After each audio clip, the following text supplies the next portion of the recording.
अस्सलामु अलैकुम वरहमतुल्लाहि वबरकातुह। अल्हम्दुलिल्लाहि रब्बिल आलमीन वल आक़िबतु लिल मुत्तक़ीन वस्सलातु वस्सलामु अला अशरफिल अंबियाइ वल मुरसलीन नबीना मुहम्मद व अला आलिहि व सहबिहि अजमईन व मन तबिअहुम बि इहसान इला यौमिद्दीन, अम्मा बअद। फ़अऊज़ु बिल्लाहि अस्समीइल अलीम मिनश शैतानिर रजीम। बिस्मिल्लाहिर रहमानिर रहीम। व अक़ीमुस्सलात व आतुज़्ज़कात व अक़रिदुल्लाह क़र्ज़न हसना व मा तुक़द्दिमू लिअन्फ़ुसिकुम मिन ख़ैरिन तजिदूहु इंदल्लाह हुवा ख़ैरन व अअज़म अजरा वस्तग़फ़िरुल्लाह। मुअज़्ज़ज़ नाज़रीन, प्यारे भाई और दोस्तों, उम्मीद करता हूँ कि आप लोग खैर वाफ़ियत से होंगे। अल्लाह ताला सबको अपनी हिफ़्ज़-ओ-मान में रखे, हर बला मुसीबत से अल्लाह ताला हम तमाम लोगों की हिफाजत फरमाए। ये रमज़ान का मुबारक महीना चल रहा है, जिसका आधा महीना गुज़र चुका है। आज सऊदी अरबिया के हिसाब से 16वां रोज़ा है। इस रमज़ान के अंदर लोग आम तौर से ज़कात भी निकालते हैं, ज़कात के मसाइल लोग दरियाफ़्त करते रहते हैं। तो इसलिए आज का जो दर्स है वो ज़कात की अहमियत के ताल्लुक़ से है और मुख्तसर तौर पे ज़कात किन किन चीज़ों में वाजिब होती है, किन किन चीज़ों में निकालनी है, उसके बारे में इंशाअल्लाह गुफ्तगू की जाएंगी। अल्लाह ताला से दुआ है कि अल्लाह रब्बुल आलमीन मुझे कहने सुनने ज़्यादा अमल करने वाला बना दे और आप तमाम लोगों को इस वीडियो को सुनने, उस पर अमल करने वाला और आगे पहुँचाने वालों में से बना दे। सबसे पहले जो आयत करीमा मैंने आप हज़रात के सामने पढ़ी है, या आयत का जो टुकड़ा मैंने आप हज़रात के सामने पढ़ा है, अल्लाह ताला बयान फरमाता है कि नमाज कायम करो, ज़कात दो और अल्लाह के लिए कर्ज़ हसना दो। कर्ज़ हसना यानी जो आप खैर का काम या ज़कात सदक़ात दे रहे हैं, ये अल्लाह के लिए कर्ज़ हसना है और इसका बदला मरने के बाद मिलेगा। वमा तुक़द्दिमू लिअन्फ़ुसिकुम मिन ख़ैरिन तजिदूहु इंदल्लाह। और जो कुछ भी आप अपने नफ्स के लिए यहाँ दुनिया के अंदर पेश करेंगे, यानी खर्च करेंगे अल्लाह के लिए, उससे बेहतर बदला, उससे ज़्यादा बदला अल्लाह ताला आपको मरने के बाद देगा। ये इस आयत करीमा के अंदर अल्लाह ताला ने बयान फरमाया। इसी तरीके से और भी बहुत सारे आयात हैं कुरान के अंदर जो ज़कात की अहमियत या ज़कात के वजूब पर दलालत करती हैं। इसी तरीके से अल्लाह के नबी सल्लल्लाहु अलैहि वसल्लम से सही बुखारी और सही मुस्लिम की रवायत है, आप सल्लल्लाहु अलैहि वसल्लम ने इरशाद फरमाया कि इस्लाम की बुनियाद क्या है? 5 चीज़ों पर रखी गई। सबसे पहले कलमे तौहीद का इकरार है, नंबर 2 नमाज कायम करना है और इसी तरीके से ज़कात देना है। ज़कात देना ये भी उसके अंदर है और ये इस्लाम के अरकान में से एक अहम रुकन है। अगर कोई भी शख्स ज़कात का मुनकिर हो जाए कि ज़कात ये इस्लाम का रुकन नहीं है, ज़कात का इस्लाम से कोई लेना देना नहीं है, तो फिर ऐसी सूरत में वो क्या होगा? वो दायरे इस्लाम से खारिज हो जाएगा। इसलिए ज़कात की फ़र्दियत का इकरार करना है और अगर अल्लाह ने आपको ज़कात वालों में से बनाया, यानी आपके माल पे ज़कात फ़र्ज़ है, तो फिर ऐसी सूरत में आपको ज़कात भी अदा करनी होगी।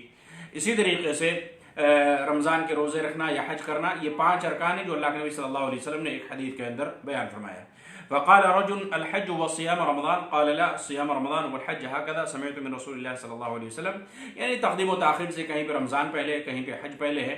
तो बहरहाल ख़ुलासा कलाम ये है कि ज़कात ये फ़र्ज़ है और ज़कात का माना होता है अपने माल को पाक करना और इसी तरीके से माल में बढ़ोतरी करना, अपने माल का तज़किया करना। ये मुख्तलिफ माने शरीयत इस्लामिया ने या लुग़त के अंदर बयान किए गए। लेकिन ज़कात शरीयत के अंदर कहते हैं मखसूस माल में से अगर उस पर ज़कात फ़र्ज़ हो गई, साल मुकम्मल हो गया है, 2.5% निकालना, इसको क्या कहते हैं? ये ज़कात कहते हैं। अब वो ज़कात कहाँ पे खर्च किया जाएगा वो इंशाअल्लाह अगले दर्स में बयान किया जाएगा। आज के दर्स के अंदर है ज़कात की मुख्तसर सी अहमियत या तमहीद के बाद कि ज़कात 4 चीज़ों में वाजिब होती है। ज़कात कितनी चीज़ों में? 4 चीज़ों में ज़कात वाजिब और ज़रूरी है। 4 चीज़ों में ज़कात फ़र्ज़ होती है। नंबर 1, ज़मीन से उगने वाले जो फल फ्रूट हैं उसमें ज़कात क्या है? फ़र्ज़ होती है। अल्लाह ताला ने बयान फरमाया या अय्युहल्लज़ीना आमनू अनफ़िक़ू मिन तय्यिबाति मा कसबतुम व मिम्मा अख़रजना लकुम मिनल अर्द। ऐ लोगों जो ईमान लाए हो, अल्लाह ने तुम्हें जो पाकीज़ा रिज़्क़ दिया उसमें से खर्च करो और जो कुछ ज़मीन से हमने तुम्हारे लिए निकाला है उसमें से भी अल्लाह के रास्ते में खर्च करो। इसी तरीके से अल्लाह ताला ने बयान फरमाया व आतू हक़्क़हु यौम हसादिह। जिस दिन खेत की कटाई हो, गेहूँ है, धान है या जो कुछ भी है, उसमें से जिस दिन कटाई हो रही उसी दिन क्या है? उसकी ज़कात अदा करनी है। अल्लाह के नबी सल्लल्लाहु अलैहि वसल्लम ने बयान फरमाया कि जो फल फ्रूट या इसी तरीके से जो खेतियां आसमान के पानी से यानी बारिश के पानी से हो रही हैं तो उसमें 10वां हिस्सा अदा करना है। और इसी तरीके से अगर जो अपने पानी से यानी ट्यूबवेल वगैरह के पानी से जो खेतियां हम तैयार करते हैं, जो फसल तैयार होती हैं, तो उसका 20वां हिस्सा ज़कात में अदा करनी है। ये फसल के ताल्लुक से। मिसाल के तौर पे गेहूं या चावल की खेती आप करते हैं, जैसे अभी गेहूं की खेती हुई है, या इसी तरीके से चावल की खेती हम करते हैं, धान की फसल हम उगाते हैं, तो फिर ऐसी सूरत में उसमें कितने में ज़कात फ़र्ज होगी? तो उलमा ने मुख्तलिफ यानी कुंटल के अंदर उसको बयान किया है कि 600, कुछ लोगों ने 620 किलो कहा है, 620 किलो, कुछ लोगों ने 6.5 यानी 6.5 कुंटल, कुछ लोगों ने 7 कुंटल कहा है, कुछ लोगों ने 7.5 कुंटल कहा है। बहरहाल जो भी गेहूं या इस तरीके से जौ वगैरह है या इसी तरीके से धान की खेती है, अगर उसमें उसकी फसल तैयार हो गई है, जिस दिन कटाई होगी, अगर वो 6.5 से 7 कुंटल या उससे ज़्यादा है तो फिर उसके हिसाब से ज़कात आपको अदा करनी पड़ेगी। अगर बारिश के पानी से हुआ है तो उसमें से 10वां हिस्सा, और अगर अपना खुद का पानी है तो उसमें से 20वां हिस्सा ज़कात अदा करनी है। ये उसकी बात है जो ज़मीन से निकलने वाले जो दाने हैं या गल्ले और अनाज है। अब दूसरी चीज़ जिसमें ज़कात फ़र्ज होती है वो चौपाएँ हैं। दूसरी चीज़ जिसमें ज़कात फ़र्ज होती है वो चौपाएँ हैं, जैसे ऊँट है या इसी तरीके से बकरा है, गाय है, बैल है, या इस तरीके से यानी भेड़ी, बकरे या जो भी चीज़ें हैं, तो उसमें क्या है, ज़कात अल्लाह ताला ने मुकर्रर फ़र्ज़ किया। अल्लाह के नबी सल्लल्लाहु अलैहि वसल्लम ने बयान किया है कि ऊँट में कितने में ज़कात फ़र्ज़ होगी, बकरी में कितने में ज़कात फ़र्ज़ होगी, ये सारी चीज़ें हैं। तो जैसे मिसाल के तौर पे ऊँट अगर 5 है तो उसमें ज़कात फ़र्ज़ है। इसी तरीके से बकर यानी गाय है 30 है तो उसमें ज़कात फ़र्ज़ है। अगर बकरी है 40 है तो उसमें ज़कात फ़र्ज़ है। तो बहरहाल ये ज़कात की मुख्तलिफ, हर जानवर की अपनी अपनी ज़कात है। ऊँट की अलग है, गाय वगैरह की अलग ज़कात है, या इसी तरीके उसकी तादाद अलग है, या इसी तरीके से बकरे और बकरियों की अलग है। तो ये जानवरों के अंदर भी अल्लाह ताला ने ज़कात को फ़र्ज़ किया है और अल्लाह के नबी सल्लल्लाहु अलैहि वसल्लम उसकी तफसील अहादीथ के अंदर बयान फरमाई है। मैं उस तफसील में जाना नहीं चाहता हूँ। तीसरी चीज़ जिसमें ज़कात फ़र्ज़ है वो क्या है? सोने और चांदी। सोने और चांदी में अल्लाह ताला ने बयान फरमाया, वल्लज़ीना यकनिज़ून अज़्ज़हब वल-फ़िद्दा वला युनफ़िक़ूनहा फ़ी सबीलिल्लाहि फ़बश्शिरहुम बिअज़ाबिन अलीम, कि जो लोग सोने और चांदी को जमा करके रखते हैं, सोने और चांदी को खजाने के तौर पे रखते हैं, जमा करके रखते हैं, वला युनफ़िक़ूनहा फ़ी सबीलिल्लाह, और अल्लाह के रास्ते में खर्च नहीं करते, फ़बश्शिरहुम बिअज़ाबिन अलीम, तो आप ऐसे लोगों को दर्दनाक अज़ाब की खुशखबरी सुना दीजिए। यौम युहमा अलैहा फ़ी नारि जहन्नम, जिस दिन वो सोना जहन्नम की आग में तपाया जाएगा, फतुकवा, जिस दिन वो जेवर सोने और चांदी जहन्नम की आग में तपाए जाएंगे, फतुकवा बिहा जिबाहुहुम व जुनूबुहुम व ज़ुहूरुहुम, तो इससे क्या है, उनकी पेशानी, उनके बाजू, उनकी पीठ को दागा जाएगा। हादा मा कनज़्तुम लिअन्फुसिकुम, यही वो खजाना है जो तुमने अपने लिए जमा कर रखा था, जो तुम जमा करते थे। फदूक़ू मा कुन्तुम तकनिज़ून, तो मज़ा चखो जो तुमने अपने लिए जमा कर रखा है। यहाँ पे कंज से मुराद, खजाने से मुराद क्या है? अदम इन्फाक़ फ़ी सबीलिल्लाह, अल्लाह के रास्ते में खर्च ना करना। और अल्लाह के रास्ते में खर्च ना करने से मुराद जो उलमा ने बयान किया है उसकी तफसीर वो ये कि ज़कात ना निकालना। अल्लाह के लिए सोने और चांदी के जो माल हैं, जो जेवर हैं, उसमें से ज़कात ना निकालना, उसको यहाँ पे अल्लाह ताला ने कंज से ताबीर किया है कि ख़जाना बनाकर जमा करके अपने पास रखना। एक सही मुस्लिम की हदीस है, अबू हुरैरा रज़ियल्लाहु ताला अन्हु बयान फरमाते हैं कि जो भी सोने और चांदी वाले लोग हैं, यानी जमा करने वाले लोग, जिसकी वो लोग ला युअद्दी मिनहा हक़्क़ा, यानी उसका हक अदा नहीं करते, उसके हक से मुराद यहाँ पे दूसरी हदीस के अंदर है कि ला युअद्दी ज़कातहु, यानी उसके ज़कात को अदा नहीं करते, उसमें से ज़कात नहीं निकालते। सोने और चांदी जमा करके रखे हैं, उसमें से ज़कात नहीं निकालते, तो ये क्या है? सोने और चांदी को क़यामत के दिन क्या है, यानी उसको तपाया जाएगा और फिर उससे उसकी पेशानी, उसके बाजू और उसकी पीठ को क्या किया जाएगा? दागा जाएगा, उसकी पीठ को दागा जाएगा। तो ये भी वईद अल्लाह के नबी सल्लल्लाहु अलैहि वसल्लम ने इस हदीस के अंदर बयान फरमाई है। जो लोग सोने और चांदी की ज़कात नहीं निकालते हैं, सोने और चांदी को जमा करके रखते हैं। अब यहाँ पे इख्तलाफ पैदा हो जाता है कि क्या इस्तेमाल शुदा जेवर या जो ज़ेर इस्तेमाल जेवरात हैं, जैसे औरतें जो इस्तेमाल करती हैं अपने बनाव सिंगार के लिए, जो उनके पास जेवर है, क्या उसके अंदर ज़कात फ़र्ज़ है, या सिर्फ जो हमने ख़रीदो फ़रोख्त के लिए या दुकान वगैरह है सोने की, उसी में ज़कात फ़र्ज़ है? तो इसके बारे में उलमा का इख्तलाफ है, लेकिन सही कौल, राज कौल यही है, इंशाअल्लाह उसमें भी अगर मौका मिला तो तफसीली मुफस्सल दर्स की मुस्तअमल जेवर में ज़कात है या नहीं, या इस्तेमाल होने वाले जेवरात के अंदर ज़कात है या नहीं है, लेकिन दर्स होगा इंशाअल्लाह। लेकिन आज मुख्तसर तौर पे ये है कि जो जेवरात औरतें अपनी बनाव सिंगार के लिए इस्तेमाल करती हैं, राजे कौल के मुताबिक उसमें भी ज़कात फ़र्ज है। एक तो वो जो आयत करीमा और वो हदीस जो मैंने अभी बयान की है, और एक और उससे आम हदीस और दलील जिससे मालूम होता है कि बनाव सिंगार वाले जेवरात के अंदर भी ज़कात फ़र्ज है। अब्दुल्लाह बिन अमर बिन आस रज़ियल्लाहु तआला अन्हुमा बयान फरमाते हैं कि एक औरत अल्लाह के नबी सल्लल्लाहु अलैहि वसल्लम के पास आई और उसके साथ उसकी बेटी भी थी। औरत आई, उसके साथ उसकी बेटी भी थी, और उस बेटी के हाथ में सोने के दो क्या थे? कंगन थे, मजबूत कंगन थे। आप सल्लल्लाहु अलैहि वसल्लम ने उससे कहा अतुतीना ज़कात हादा, क्या तुम इसकी ज़कात अदा करती हो? तो उसने कहा कि नहीं। तो आप सल्लल्लाहु अलैहि वसल्लम ने कहा अयस्सुर के अन युसव्विरकल्लाहु बिहिमा यौमल क़ियामति सिवारैन मिन नार, क्या तुम्हें इस बात की खुशी होगी, क्या तुम खुश होगी कि अल्लाह ताला इन दो सोने के कंगन को क़यामत के दिन जहन्नम के सोने का कंगन बना दे, आग का दो सोना बना दे? क्या तुम्हें ये पसंद है? फ़ख़लअतहुमा फ़अल्क़तहुमा इला नबी सल्लल्लाहु अलैहि वसल्लम, तो उस औरत ने दोनों सोने के कंगन निकाले और आप सल्लल्लाहु अलैहि वसल्लम के पास रख दिया और कहा कि हुमा लिल्लाहि व रसूलिही, ये दोनों क्या है? अल्लाह और उसके रसूल के लिए। इस हदीस को इमाम अहमद रहमतुल्लाह अलैह ने, अबू दाऊद ने, नसाई ने और तिरमिज़ी रहमतुल्लाह ने बयान किया है, और इसकी सनद क्या है? कवी है, सनद सही है।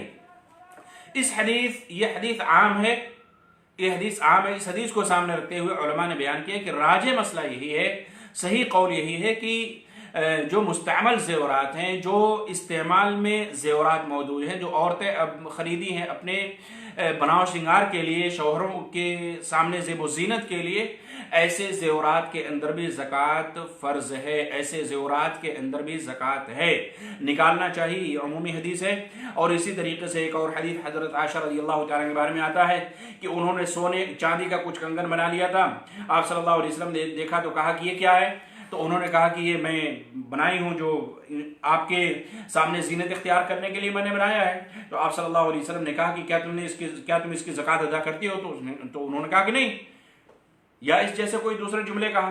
तो आप सल्लल्लाहु अलैहि वसल्लम कहा वो हस्बुक फिन्नार, यानी अगर ज़कात अदा नहीं करती हो तो ये जहन्नम में तुम्हारे लिए काफ़ी होगा, यानी ये जहन्नम में जाने का, या यूँ कह ले कि ये आग का सबब बनेगा। तो इस हदीस को भी सामने रखते हुए उलमा ने बयान किया है, उमूमी तौर से राजिह कौल यही है कि इस्तेमाल होने वाले जेवरात के अंदर भी ज़कात फ़र्ज है। एक तो इख्तलाफात से बचना है, और दूसरे क्या है? शक व शुबहे से बचना है। आज कुछ वीडियोज़ आप तक पहुँच रही होंगी जिसमें बाज़ लोगों के फतावे नकल किए जाते हैं कि नहीं, इस्तेमाल होने वाले जेवरात के अंदर ज़कात फ़र्ज नहीं है, और लोग उसको पसंद भी करते हैं। सोशल मीडिया पे लोग उसको खूब शेयर भी करते हैं, और उसके रदूद भी माशाल्लाह बड़े बड़े उलमाए किराम ने, मशाइख ने दिए हुए हैं। इसलिए ऐसे लोगों को पीछे पड़ने की ज़रूरत नहीं। राजे कौल जो सही मसला है, जो जिसमें दिल को इत्मीनान और सुकून मिलता है, जो इख्तलाफ से इंसान निकल जाता है और दिल भी उसका मुतमईन हो जाता है, वो ये है कि इंसान इस्तेमाल होने वाले जेवरात से भी ज़कात निकाल दे। अब दूसरी बात यह है कि कितना जेवर हो तो ज़कात फ़र्ज है।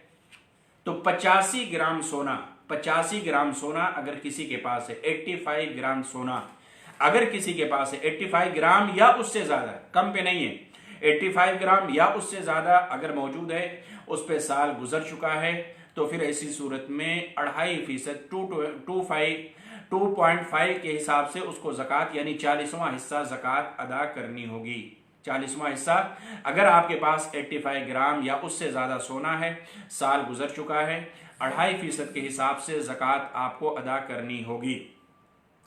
इसी तरीके से अगर आपके पास सोना नहीं है लेकिन चांदी है, और चांदी में 595 ग्राम, 500 यानी तकरीबन 6 किलो के बराबर, अगर इतनी चांदी 595 ग्राम अगर इतनी चांदी आपके पास है, तो फिर ऐसी सूरत में 595 या 96 ग्राम के अंदर है, तो फिर ऐसी सूरत में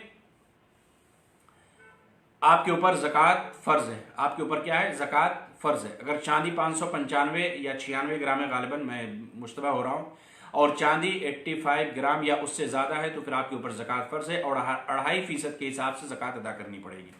2.5% के हिसाब से ज़कात अदा करनी होगी। अब यहाँ पे है कि आपके पास सोना भी नहीं, चांदी भी नहीं है, आपके पास नकदी है, आपके पास रुपए है। आपके पास करेंसी है, रियाल है, रुपए हैं, या जो भी आपकी करेंसी है वो है आपके पास, फिर ऐसी सूरत में वो भी अगर निसाब को पहुंच रहा है तो फिर उस पर भी साल गुजरने के बाद 2.5% के हिसाब से ज़कात अदा करनी होगी। मिसाल के हिसाब से आपके पास 95 ग्राम सोना है, ना चांदी उतनी मिकदार में है, लेकिन आपके पास बैलेंस है 5 लाख रुपए है, 6 लाख रुपए है, 4 लाख रुपए है, साल गुजर चुका है, तो फिर ऐसी सूरत में आपके ऊपर ज़कात फर्ज है। क्यों? इसलिए कि नकदी ये क्या है, ये असल सोना और चांदी के हुक्म में ही है। नकदी ये क्या है, ये असल उसकी सोना ही है, सोना या चांदी है, इसलिए वो उसी के हुक्म में उलमा ने बयान किया है कि अगर वो दोनों नहीं है, अगर उस किसी के पास नकदी है तो उस पर भी ज़कात क्या होगी, फर्ज होगी। बाज़ उलमा ने कहा है कि जो नकदी है उसको सोने या चांदी किसी एक से मिलाया जाएगा, इसलिए कि पैसे की या रियाल या रुपए की या नकदी की असल क्या है, या तो सोना है या चांदी है, तो इसलिए दोनों में से किसी एक के साथ मिलाकर मुकम्मल जो हिसाब होगा उसको उस पर ज़कात अदा की जाएगी। बाज़ उलमा ने कहा है कि नकदी में कम का एतबार किसका किया जाएगा, यानी चांदी के मुकाबले में चांदी की जो ज़कात है, मिसाल के तौर 595 ग्राम के ऊपर ज़कात फर्ज है, अगर उतने पैसे की चांदी आपके पास है, यानी चांदी तो नहीं आपके पास है लेकिन उसी के बिलमुकाबिल आपके पास पैसे हैं, बैंक बैलेंस है, तो फिर भी आपके ऊपर ज़कात फ़र्ज होगी। आप भी उन लोगों में से होंगे जिन पर अल्लाह ताला ने ज़कात को फ़र्ज किया है, इसलिए ज़कात आपको अदा करनी पड़ेगी। और इसके अंदर भी वही मसला है, 2.5% के हिसाब से ज़कात अदा करनी है। 100 रुपये में 2.5 किलो, 100 रुपये में 2.5 रुपये, 1000 में, 1 लाख में 2.5 रुपये, 1 लाख में 2.5 रुपये अदा करने होंगे ज़कात के लिए। जो 40वां हिस्सा होता है 2.5% के हिसाब से ज़कात अदा करनी है। तो ये सोना चांदी, सोने के अंदर 85 ग्राम 7.5 तोला और चांदी के अंदर 52.5 तोला 595 ग्राम गालिबन है। और इसी तरीके से अगर ये दोनों नहीं हैं तो उसके मुकाबले में अगर आपके पास नकदी है, पैसे हैं, रियाल हैं, रुपए हैं, उस पर भी ज़कात फ़र्ज है। अगर साल मुकम्मल हो जा रहा है तो 2.5% के हिसाब से ज़कात अदा करनी है, या उस पैसे को सोने और चांदी से मिलाने से अगर ज़कात फ़र्ज हो रही तो दोनों में से किसी के साथ मिला दिया जाएगा, इसलिए कि रुपए की या नकदी की असल क्या है, या तो सोना है या चांदी है। चौथी चीज़ जिसमें ज़कात फ़र्ज होती है वो है जिसको उरूज़ुत तिजारा कहा जाता है। उरूज़ुत तिजारा उस तिजारत को कहते हैं या उस चीज़ को कहते हैं जो इंसान कमाने के लिए, बिजनेस के लिए जो चीज़ें तैयार करता है। मिसाल के तौर पे यानी आपके पास खाने पीने की, यानी ट्रांसपोर्ट का काम है आपके पास सुपरमार्केट है, आपके पास बक्काला है, आपके पास दुकान है, आपके पास स्पेयर पार्ट्स की दुकान है, या इस तरीके की चीज़ें आपके पास हैं, तो इसको उरूज़ुत तिजारा कहते हैं तिजारत के बाब में या ज़कात के बाब में, कि साल में जितने भी मिल्कियत आपके पास है, जितनी भी मिल्कियत आपके पास है, उस वक्त जो सामान आपकी दुकान में, आपके सुपरमार्केट में, आपके बक्काले में, आपके स्पेयर पार्ट्स की दुकान में, या जो भी आपकी दुकान है उसमें जितने माल मौजूद हैं, जितनी मिल्कियत आपके पास है, मौजूदा करंट रेट के हिसाब से उसकी कीमत एक मुतय्यन की जाएगी। करंट रेट के हिसाब से उसकी मौजूदा कीमत मुतय्यन की जाएगी, और जो बैलेंस आपके पास साल में बचा हुआ, जो पैसा भी उससे बचा हुआ, उसको भी उसमें शामिल किया जाएगा।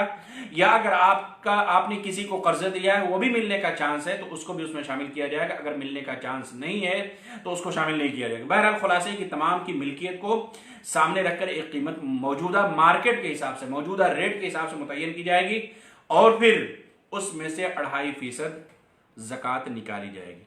तमाम माल की मिल्कियत, जो बैंक बैलेंस आपके पास है, सबको काउंट करके सबका मौजूदा रेट, मौजूदा करंट रेट उस सामान की क्या है, उसकी कीमत मुतय्यन की जाएगी, और जो पैसे आपके पास एक्स्ट्रा मौजूद है उसको भी साथ में शामिल किया जाएगा, और तमाम को जमा करके जितना पैसा होता है उसका 2.5% ज़कात अदा करनी है, जिसको उरूज़ुत तिजारा कहा जाता है। ये उन लोगों से ताल्लुक़ है जो बिज़नेस वगैरह करते हैं, जो तिजारत का काम करते हैं। लेकिन यहाँ पे जो चीज़ें इंसान अपनी ज़रूरत के लिए इस्तेमाल करता है, जैसे मिसाल के तौर पे आपके पास गाड़ी है, आपके पास 3 गाड़ी है, आपके पास 4 गाड़ी है, लेकिन आप उसको अपनी ज़रूरत के लिए इस्तेमाल करते हैं। आपके पास 3-4 जगहों पे ज़मीन है, आपने उस ज़मीन को सिर्फ अपने लिए लिया है, अपने बच्चों के लिए लिया है, आपका मकसद कोई बिज़नेस तिजारत नहीं करना है। आपने फ्लैट लिया हुआ है, आपने उसको बिज़नेस के लिए नहीं लिया है, बल्कि आपने उसको अपने बच्चों के लिए लिया है, अपने लिए लिया है। तो फिर ऐसी चीज़ों पर, ऐसी ज़मीन पर, ऐसी बिल्डिंग और मकान पर, या ऐसी गाड़ी पर कोई ज़कात नहीं है। अल्लाह के नबी सल्लल्लाहु अलैहि वसल्लम बयान फरमाए, लैसा अलल मुस्लिम फी अब्दिही वला फरसिही सदक़ा, कि मुसलमान के ऊपर उसके ग़ुलाम या उसके घोड़े पर कोई ज़कात नहीं है। तो इसलिए उलमा ने लिखा है कि ऐसी चीज़ें जो इंसान के अपनी जानवर हैं, चाहे वो रूम है, चाहे बिल्डिंग है, घर है, गाड़ी है, जो कुछ भी है, अगर ख़ास उसकी अपनी ज़रूरत के लिए लिया है, ज़रूरत के लिए ख़रीदा है, तो उसमें ज़कात फ़र्ज़ नहीं है, सिवाय सोने और चांदी के। जैसा कि इसके पहले मैंने कहा गया, सोना और चांदी अगरचे वो अपने इस्तेमाल के लिए, औरत अपने इस्तेमाल के लिए रखती है, लेकिन सही कौल के मुताबिक उसमें ज़कात अदा करनी है। अब यहाँ भी है कि अगर आपने फ्लैट लिया, जैसे मिसाल के तौर पर बहुत सारे लोग फ्लैट ले रहे थे बंबई वगैरह के अंदर, दिल्ली के अंदर, फ्लैट लेकर उसको किराए पर आपने दे दिया है। अब वो जो किराया आपको मिल रहा है, वो किराया जो आप उससे हासिल कर रहे हैं, वो किराया आपके पास सेविंग है, बचत है, और साल उस पर गुजर चुका है। वो किराया आपके पास, आप वो किराया ले रहे हैं, उस फ्लैट पर तो ज़कात नहीं है, लेकिन उस फ्लैट से जो किराया आप वसूल रहे हैं, वो उजरत पे आपने भाड़े पे दिया हुआ है, उससे जो किराया आपको मिल रहा है, वो किराया साल में अगर निसाब को पहुंचता है, वो किराए की रकम अगर निसाब को पहुंचती है, साल मुकम्मल होता है, तो उस पर भी वही हुक्म लगेगा, यानी 2.5% के हिसाब से ज़कात अदा करनी होगी। 2.5% के हिसाब से ज़कात उसके अंदर भी अदा करनी होगी जो हमने तिजारत पे लगा दिए हुए हैं, यानी जो फ्लैट्स वगैरह है, या इसी तरीके से गाड़ी है, हम उससे भाड़ा लेते हैं, या हमने उसको भाड़े पे दे दिया हुआ, गाड़ी है भाड़े पे हमने दे दी, गाड़ी हमारी है लेकिन कोई और चला रहा है, उससे हम कुछ पैसे ले रहे हैं, तो उस पर क्या है, असल माल पे ज़कात नहीं है, बल्कि उससे जो फ़ायदा आपके पास आ रहा है, जो भाड़ा आप वसूल रहे हैं, जो उजरत आपको मिल रही है, वो उस माल को देखा जाएगा। अगर उस माल पे ज़कात, अगर वो माल आपके पास सेविंग है, बचत के तौर पे है, साल गुजर चुका है, वो माल ज़कात के मिक़दार को पहुंच चुका है, तो फिर उस पर भी वही ज़कात का हुक्म आएगा, और 2.5% के हिसाब से ज़कात आपको अदा करनी होगी। तो ये मुख्तसर तौर पे ज़कात के बारे में, ज़कात की अहमियत के बारे में मैंने बयान किया। और 4 चीज़ों में ज़कात फ़र्ज़ होती है। एक तो गल्ले अनाज वगैरह के अंदर, जो गेहूँ खेती वगैरह हम लोग करते हैं, उसमें से जिस दिन कटाई होगी उसी दिन अगर गेहूँ वगैरह 7.5 कुंटल है तो फिर उसमें ज़कात अदा करनी होगी। 7.5 कुंटल, 6.5 कुंटल, बाज़ लोगों ने 620 किलो, यानी 6 कुंटल 20 किलो, इस तरह से मुख्तलिफ मिक्यार के हिसाब से लोगों ने अलग अलग निज़ाम मुतय्यन किए हैं। इसी तरीके से जानवर की ज़कात, जानवरों के ताल्लुक से आज आमतौर से हम लोगों का उतना साबका नहीं होता है, इसलिए मैं बहुत ज़्यादा डिटेल में उसमें नहीं गया। नंबर 3 जो अहम चीज़ है वो सोने और चांदी के ज़ेवरात में ज़कात। सोने और चांदी जो इस्तेमाल होने वाले ज़ेवरात हैं, जो औरतें पहनती हैं बनाव सिंगार के लिए, अपनी ज़रूरत के लिए, राजे और सही कौल के मुताबिक दलाइल की रोशनी में, उसमें भी ज़कात फ़र्ज़ है। अगर निसाब को पहुँच 85 ग्राम सोना, 7.5 तोला सोना उस पर साल गुजर चुका है या उससे ज़्यादा है, इसी तरीके से चांदी 52.5 तोला, 595 ग्राम या उससे ज़्यादा है, साल गुजर चुका है, या उसके बिलमुकाबिल आपके पास बैंक बैलेंस है, रियाल है, करेंसी है, पैसा है, तो फिर ऐसी सूरत में उस पर भी साल गुजर चुका है, तो 2.5% के हिसाब से ज़कात अदा करनी होगी। इसी तरीके से आप बिज़नेस करते हैं, आपके पास बकाला है, सुपरमार्केट है, आपका माल मार्केट में है, आप किसी दुकान के मालिक हैं, आपके सामान बाज़ारों में बिकता है, फिर ऐसी सूरत में साल मुकम्मल होने के बाद जितनी आपके सामान की मिल्कियत है, मौजूदा रेट के हिसाब से उसको मुतय्यन करके जो भी माल होता है, जो भी कीमत उसकी मुतय्यन होती है, 2.5% के हिसाब से ज़कात अदा करनी है। लेकिन इंसान अपनी जो ज़रूरत के लिए गाड़ी या घर मकान बनाया हुआ है, उसकी ज़कात उसके अंदर पैसा नहीं है। हाँ, जो सामान ख़रीद कर आपने, जो चीज़ें हैं, गाड़ी ख़रीद कर आपने उसको भाड़े पर लगा दिया, इसी तरीके से मकान ख़रीद कर आपने उसको भाड़े पर लगा दिया, तो जो भाड़ा, जो पैसा आपको उससे मिल रहा है, अगर वो ज़कात को पहुंच जाएगा, अगर वो निसाब को पहुंच जाएगा, साल मुकम्मल हो जाएगा, तो उसके ऊपर ज़कात फ़र्ज़ होगी। ये आज के दर्स का मुख्तसर आखिर में जो खुलासा मैंने पेश किया है। अल्लाह ताला से दुआ है कि अल्लाह ताला मुझे और आपको कहने सुनने ज़्यादा अमल करने वाला बना दे। अल्लाह ताला मुझे और आपको कुरान हदीस को सही तरीके से समझने और उस पर अमल करने वाला बना दे। अल्लाह ताला जो भी ज़कात के जिन पर भी अल्लाह ताला ज़कात को फ़र्ज़ किया, अल्लाह ताला उनको ज़कात को अदा करने के अल्लाह ताला तौफ़ीक़ अता फ़रमाए। अल्लाह रब्बुल आलमीन ज़कात को कबूल फ़रमाएँ। अल्लाह रब्बुल आलमीन हमें, मुझे और आपको कुरान और हदीस के मुताबिक ज़िंदगी गुजारने वाला बना दे। अल्लाह ताला हमारे रोज़ों को कबूल फ़रमा ले, हमारी इबादतों को कबूल फ़रमा ले। हम तमाम लोगों के लिए इस रमज़ान के मुबारक महीने को, इस रमज़ान के रोज़ों को निजात का ज़रिया बना दे। अल्लाह रब्बुल आलमीन हमें ज़्यादा से ज़्यादा इस रमज़ान के मुबारक महीने में सदक़ात और खैरात करने के अल्लाह ताला तौफ़ीक़ अता फ़रमाए। आमीन तुम आमीन। वसल्लल्लाहु तआला अला नबीना मुहम्मद व अला आलिहि व सहबिहि अजमईन। वस्सलामु अलैकुम व रहमतुल्लाहि व बरकातुहू। फिर आखिर में आपसे गुजारिश है, वीडियोज़ आपको अच्छी लगी हैं, आपने सुना है, आपने शेयर भी किया है, और ज़्यादा लोगों तक पहुँचाने की कोशिश करें, अपने दोस्तों तक पहुँचाएँ, ताकि लोगों तक सही इल्म, सही जानकारी पहुँच सके। शुक्रिया।